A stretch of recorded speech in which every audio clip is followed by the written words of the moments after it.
But to start off, Red Sox came into the All-Star break hot, came out of it not as hot, dropped four of their first six, thanks to an extra inning win over the Phillies on Wednesday night.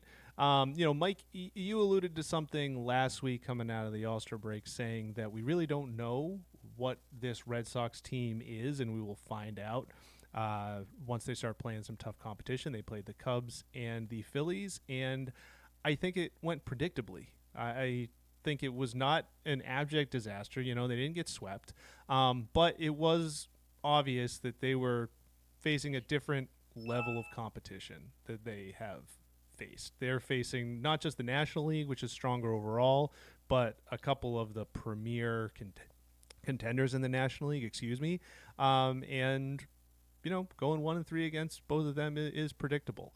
What did you see coming out, and what do you think that means moving forward with the trade deadline a week from today? Yeah, I mean, if it weren't for Jesus Luzardo throwing up all over himself on Wednesday night, like my rant, whatever you want to call it, take last week would have aged even better because, like they have. I think you're being kind to them. I just Yeah. like like they I don't want to get carried away and say like they don't belong in the same field as these teams because I think that's probably overstating it a little bit. But like they aren't in the same class. Like I think that's pretty abundantly clear. Um, and so yeah, it played out kind of the way I expected. The pitching has been better for a while now, and I think that more or less held up for the last two series.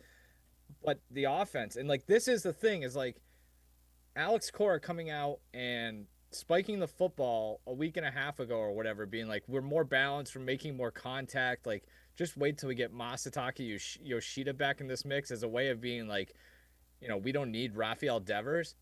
The biggest issue, especially in Chicago, was the offense, and that really, I mean, that carried through outside of Lizardo self imploding. I mean, they had well, after the Romy Gonzalez grand slam on Wednesday night, they had 6 runs on 2 hits. Like it still wasn't very good, wasn't very impressive. The offense has been a major issue, and like I don't think that's getting a whole lot better because you have guys who are not as good as maybe they've played. Like Romy Gonzalez is a perfect example of that.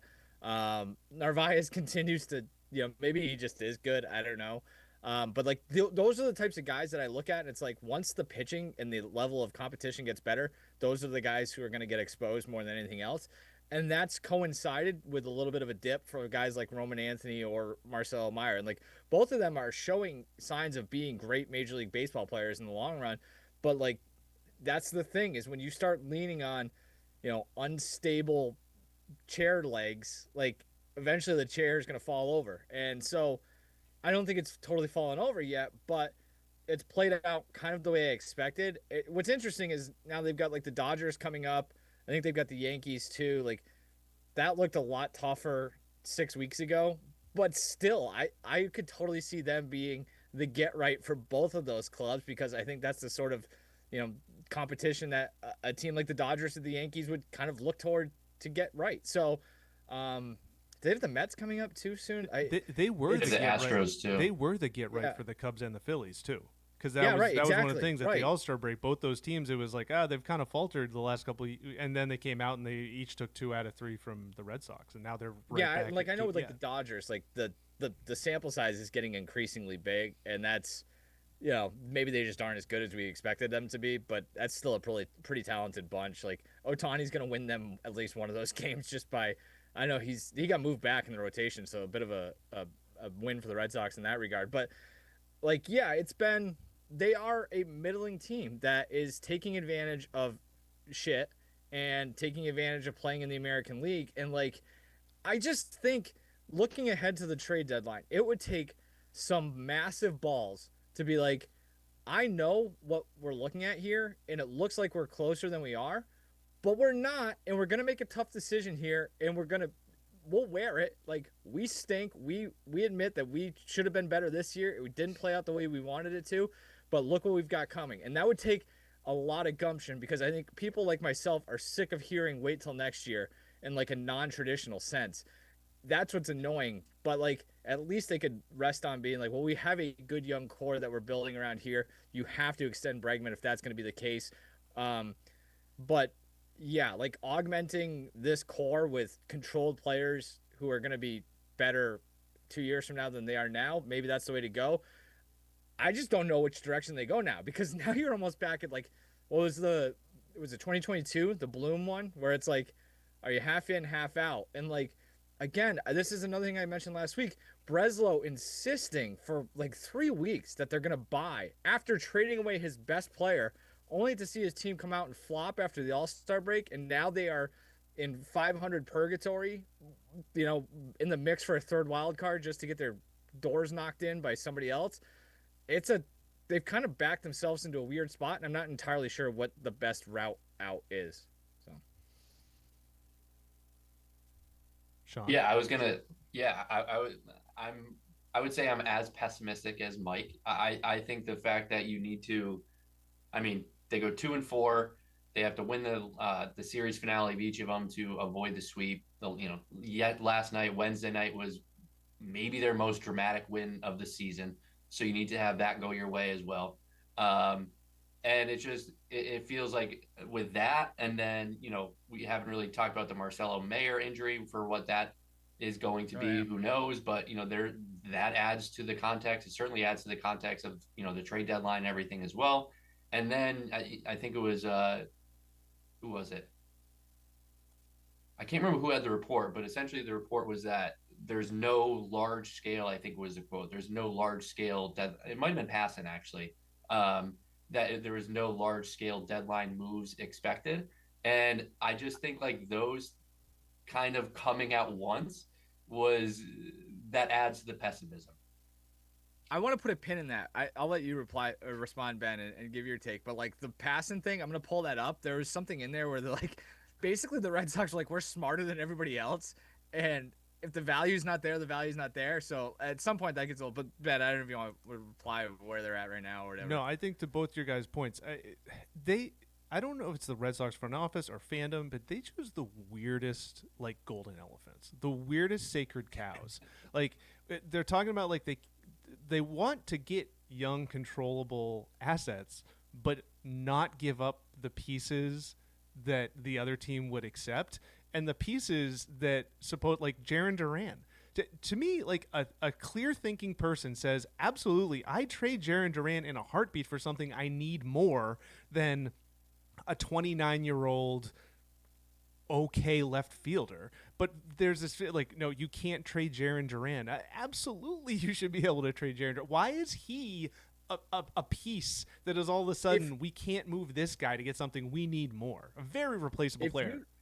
If you think you're good and are going to contend this year, he should not be on the team. Like, because he's your best trade chip, and therefore he should be able to get you something that can help you this year and beyond. Like the Dylan Cease stuff with San Diego. They shouldn't be in the rental market. I don't. That's my opinion at least. It's like I don't think they need a rental, but like Jaron Duran can get you something. Because here's the thing: if you don't trade Jaron Duran, then it's a white flag, and I'm almost okay with that. Like again, for me, a lot of it comes back to messaging. So that's going to be a hill I die on. That's my issue. Whatever. If you keep him, fine. You want to trade in the offseason, fine. But you have to do like that. This logjam is not going to magically solve itself in November, December, or January. You're going to have to make a tough decision at some point. So if there's a deal out there that makes at least some sense, go for it. If you think you're that good, go for it now. And maybe you don't get as much value as you would if you waited till the offseason. Maybe, I don't know. I don't know what's out there. I'm not entirely sure what the market looks like. So maybe I'm speaking out of my ass. But like again, if you don't see him here for the long term, you might as well do it now and lean into this idea that you think you're good this year and try to make a run at it. It's probably not the direction I would go in terms of like trying to build for the 2025 playoffs, but it's not the craziest thing either. So I just think there's a lot of mixed messaging. I know I'm kind of mixing my messaging but like it's all reacting to where they're going, and it's just I don't know where they're going. I think like what you said too, Mike, about how they kind of backed themselves into the corner with what they said for the last 3 weeks. I think that has to play a pretty large role in this, and so I think like they're still yeah, they've started the second half like they post All-Star break like crap, but I still think because of the messaging that they had ahead of time that they do have to do something. And I don't think like you can say for weeks and weeks that yes, we're going to make additions and we're going to make acquisitions and we really want impactful pitching and you can't say all this stuff and then just sit on your hands because you started the season because you started the post All-Star break 2-4 and maybe after this Dodgers series something closer to what 3-6 or 2-7 even. But I think because of that, like, and because of what you said about like the fan aspect of things and that outlook, I kind of think they still have to buy. Maybe they don't buy as much, or they don't Which spend as much or do what it takes, and that's not the right way to go about it either, right? But I think kind of they need to do something. Yeah, I mean, I don't want to be like grumpy old man hollering about the expanded playoffs for consecutive weeks because I don't like hate the extra wild cards.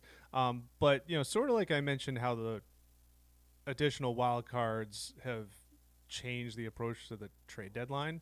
I feel like it's made things just naturally conflict between the marketing aspect of a team like the Red Sox versus the baseball Yeah. arm of the Red Sox because they're in possession of a wild card spot right now.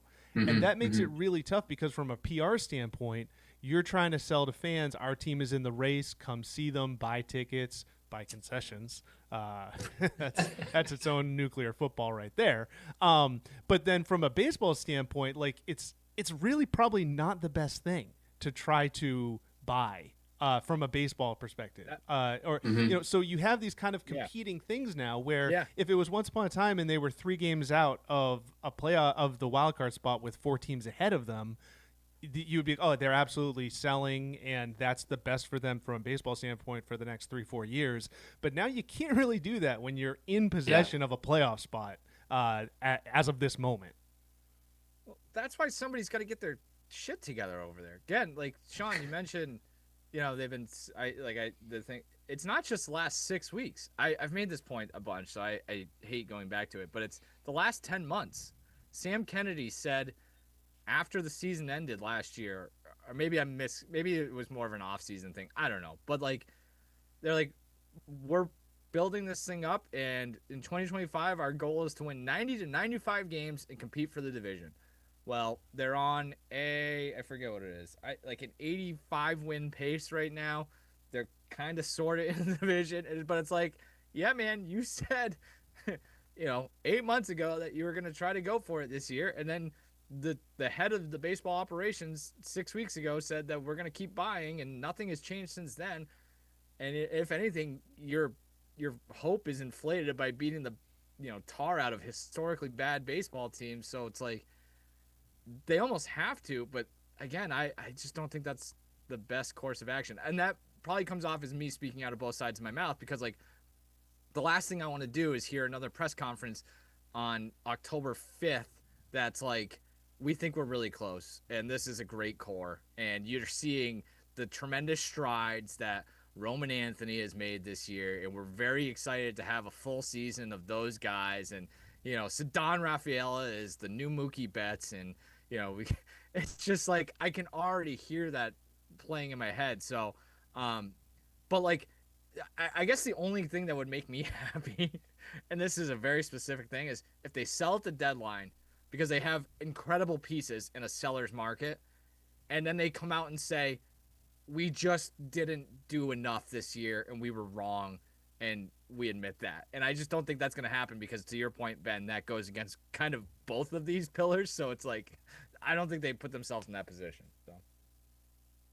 Yeah, I don't think they admit those faults either. Which But is why I think they're just gonna. I think they soft buy at the deadline. You know what I mean? yeah, Like that's exactly what I think too. And thread it's the like a needle. weird it's kind of like a weird because I mean if you buy rentals and things too, like that's only helping you this year. Like a Ryan O'Hearn or something, like that's only helping you this year, but it's also cheap. So because it's only helping you this year. So like that's why I feel like it will be like kind of that threading the needle because then they can still say that they bought, but they didn't give up a ton, and that's just kind of how they go about it. I think that's like exactly the type of players that they like. I mean, Rich Hill pitched pretty well in his first Royals appearance. I mean, one strikeout, but 5 innings, 6 hits, 1 run. Like that was the thing last year, right? Is they I got Rich Hill. It's like, all right, Yep. Dick Mountain is not really moving the thing here. Can you So imagine having a Dick Fitz and a Dick Hill in the same yeah, rotation? it's That's a lot of dicks. but like I think that's probably that type. O'Hearn's a perfect example, I think, from the other side of that, where I don't think that costs you a ton. You could probably trade your 11th best prospect for Yeah. whatever, and be like, remember when Ryan O'Hearn was a Red Sox? Like that's Red Sox legend. so it's like Tony Clark. So sticking with the Red Sox, but it's specifically with the catching, because I have kind of two catching takes. One was, we've known for a while this is a mediocre team. The last couple days, though, and it specifically relates to the catching position, was really kind of the first time that I felt that not only was this a mediocre team, it kind of has like a loser mentality to it.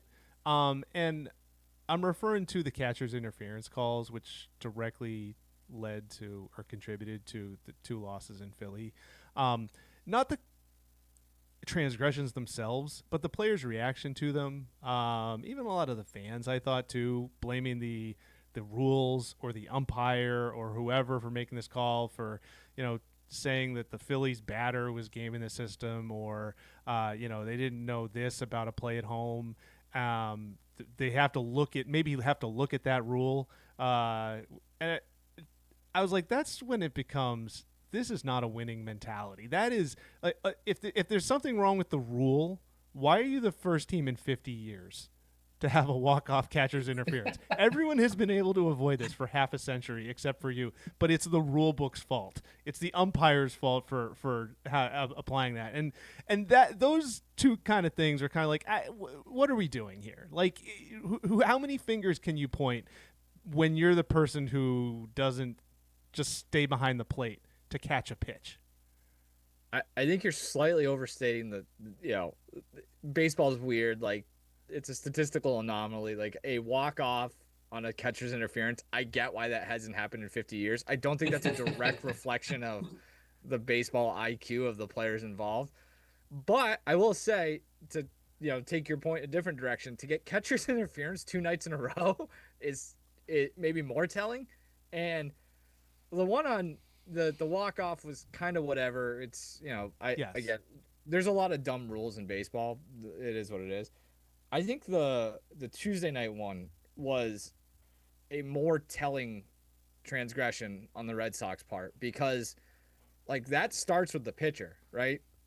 So like clearly Harper saw something that made him think that Fitz wasn't getting to the plate quick enough and or wasn't checking him. And that's like day one stuff in terms of controlling the running game. If you're going to I guess there's not multiple days devoted to pitching out of the windup with a guy on third base, but it's, if you're going to go out of the windup with a guy on third base, you got to check in on him. And I'm guessing he wasn't. Like, it could be as simple as like looking at him with your eyes, because like when you come, I don't want to get too granular, but like you lift you go back, go in your windup, lift your leg, and like if you see him out of the corner of your eye, or you're checking him every time before you kind of take before you take your rocker step, you'll know if he's a little bit farther out, and it'll allow you in the middle of your windup to kind of change direction and basically abort and get the ball to the catcher faster so he can catch it and tag him without having to come out in front.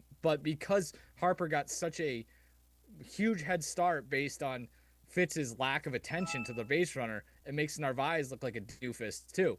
And like, yes, technically he did make himself look like a doofus, and he gets doofus points for that too. But like, it's an operational thing, right? And that's, I think, the bigger issue. And I think that's the sort of thing that you can tie in to a lot of other stuff that has happened with this team that isn't necessarily, dumping on the catchers.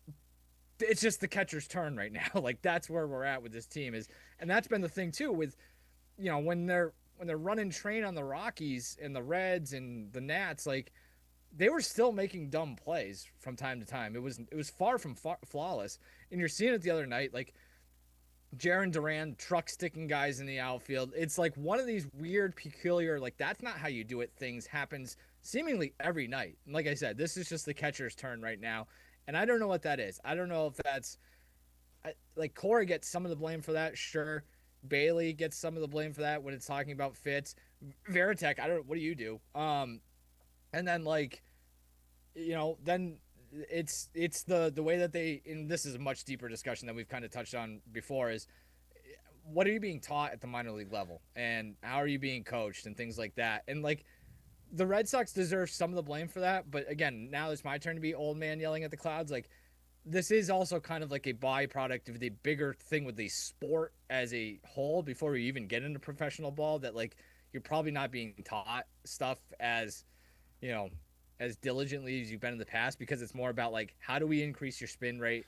How do we, change your exit velocity and your launch angle, as opposed to like, can you check runners while you're going from the windup with a guy who's got 60 speed? You know what I mean? So that was a long rant about it, but I think it's more of just a big picture reflection of this organization right now and how they play the game. So. Yeah, I think. Sorry, they're Sean. not the only ones, or they Right. like it is largely them. Like I don't think a lot of teams make these mistakes. That's why I think they deserve some scoring for it. Well, yeah, I mean, the reaction from like Walker Buehler, Narvaez, a whole bunch of people afterwards, they were, well, what are we supposed to do in those situations? It was like, well, if you're the pitcher, you step off. Like to your point, like you look, if you're the catcher, you stay behind the plate until the pitch is delivered. It's like, what do you mean? Like, oh, I don't know what we're supposed to do in that situation. Like, you should know what to do in that situation. Yeah. Like the Harper, like I'm guessing, I haven't actually watched like a view that shows his lead or anything. I'm guessing he had more than a regular lead, and that's something where it's simple as like you're standing on the rubber. It's literally a look to your right. It's like, oh, he's farther off than he usually is. Let me just step off, and then we'll re-engage. And maybe that's part of. Maybe there's like a market inefficiency there because of the new rules. It's like you can kind of dance a little bit more if a guy's going to go from the windup with the guy on third base. But if that's the case, then just go from the stretch as a rule. Like I don't know, make an adjustment. It's kind of frustrating. Yeah, Ben, to your point too about like what the player said, I also thought, I think it was Cora. It must have been after the second one when because he was talking about like losing, essentially losing games on that sort of stuff, like back to back, and saying how like, he's never been a part of that and like all that sort of thing. And I feel like that kind of almost feeds into like it all as well. Like his reaction and his temperament is different anyway. It's more relaxed. But I think just like him, instead of saying something like, yeah, we have to be better or we can't do that again or something like that, it's more like, I've never had this happen to me. And I feel like it's not the best response to it either. There's a little bit of like the hot dog, I think you should leave meme, where it's like we're trying to find the guy who did this. It's like, yeah, man, you're the boss. Like,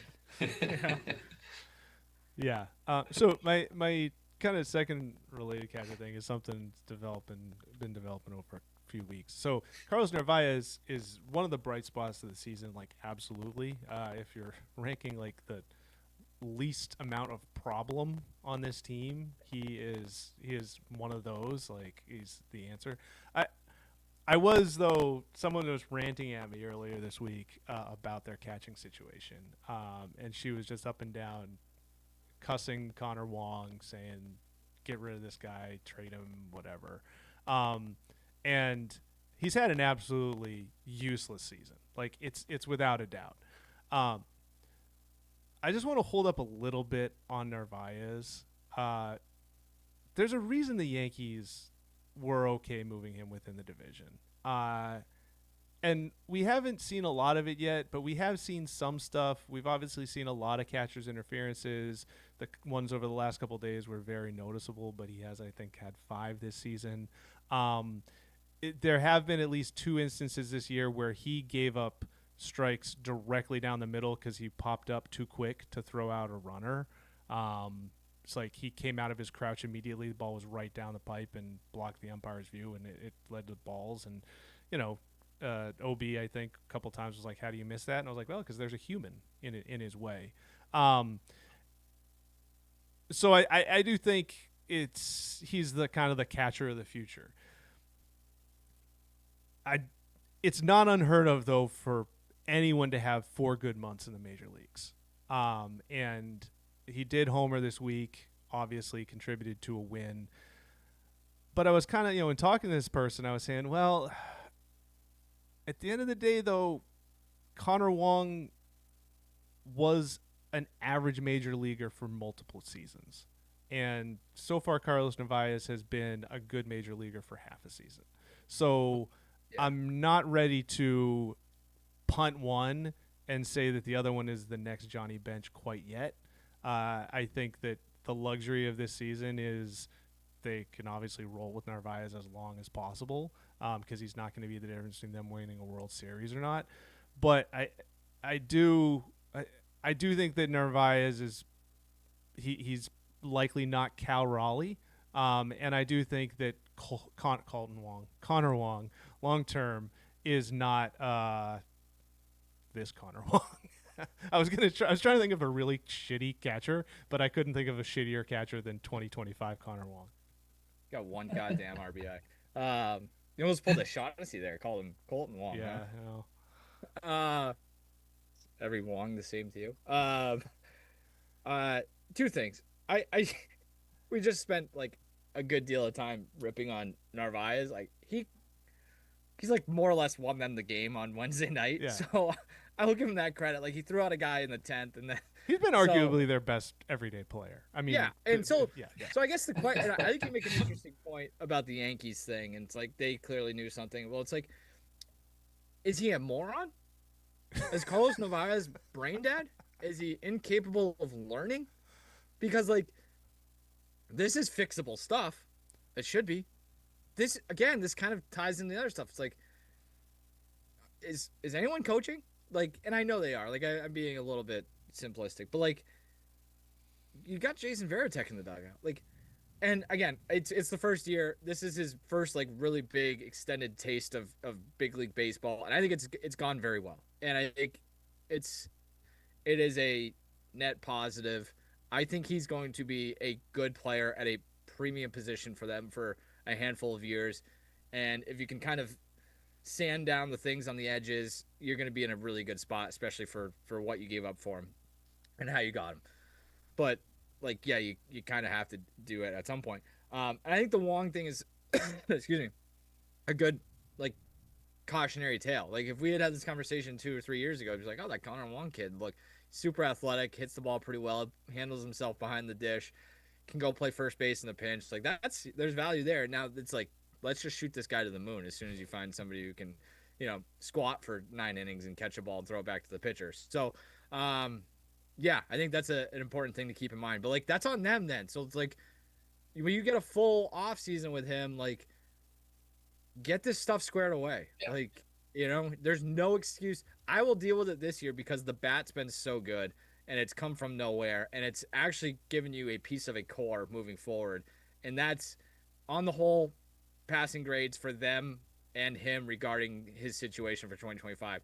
If we're having the same conversation next year about him, getting in the way of an umpire, not being able to frame doesn't know the rules, can't control the running game, then that's an issue. But I'll give him a little bit of lenience going into the offseason this year. Yeah, I would say the same thing. Given how poor other parts and places and things have been, I can't put much emphasis or much stock into him at this point. I agree with you in terms of I think he's going to be a good player for the future too. And I do think like the offseason, as you mentioned, that should be good for him. And he's been good. He's been very good. And there are other players and other pieces of the team that have not. So I just can't put a ton of stock into that yet. It's just interesting. He's been the player, or he was the player of the Phillies series. Yeah. For better and for worse. He was the player of the series. He was 1 and 2. Yeah, actually, his numbers aren't that great. He's a 3-win player this year, huh? Yeah, I mean, he's a catcher, and he was. I know, yeah. But a guy is like OPS plus is like 115. Like it's being overstated a little bit. But like, that's a 3-win catcher. You'll take that every day and twice on Sunday, especially for what you're paying him. So. Absolutely. And so my thing is like, can he hit well enough long term to be a Wilson Contreras if he ends up not being able to catch? You know what I mean? Or, can he get good enough defensively that he's not Salvador Perez, but like someone who can at least catch competently enough that like his bat has to be in the lineup. Can it be Johnny Bench? That's all we're asking. I mean, I was just trying Sean, to think of a catcher. Johnny who's Bench like, was a very good baseball player, Sean. In case Who? you didn't know. Johnny Bench, infamously, was Didn't ride the the bench. last player to have a walk-off catcher's interference. So There you go. The cast is die, or the die is cast, whatever. cast the mold has is set. died. The cast has died. The cast is dead. We have killed the cast. All right.